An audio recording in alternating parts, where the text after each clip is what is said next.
Hari ini dari Satreskrim Polres Nusa Utara akan menjelaskan terkait kronologi penembakan buronan begal di Kabupaten Nusa Utara.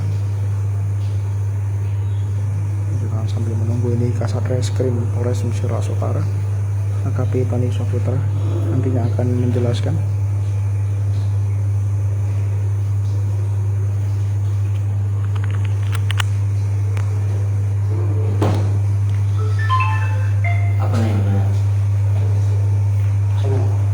Ini Pak, terkait penangkapan buronan begal kemarin Pak, bisa dijelaskan hingga akhirnya ada meninggal dunia? Jadi Hafid Andika alias Afik ini sudah melakukan kegiatan surat kegiatan 3C ini sudah lama, dan laporan polisinya sudah 11. Jadi mulai dari tahun 2018.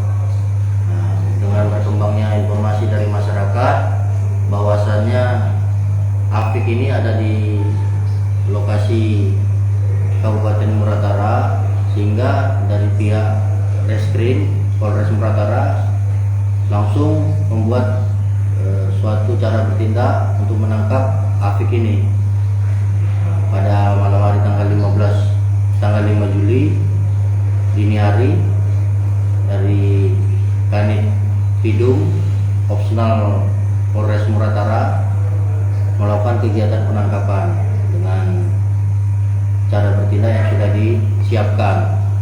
Namun pada saat penggerebekan ternyata saudara Afik itu memiliki senjata api rakitan yang memang sudah kita prediksi sebelumnya.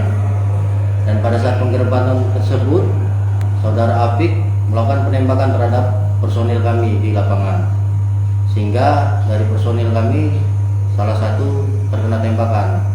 Namun dengan adanya body face ya alhamdulillah aman, karena dari saudara Afik sendiri kan menggunakan senjata rakitan. Namun setelah itu kita selaku anggota Polri dan sesuai dengan Perkap 1 2009 kita sudah bisa melakukan tindakan tegas apabila salah satu ataupun orang TSK akan dapat mengakibatkan kerugian jiwa terhadap personil. Kita bisa melakukan tindakan tegas dan terukur. Jangan lupa subscribe, share, komen, dan like ya.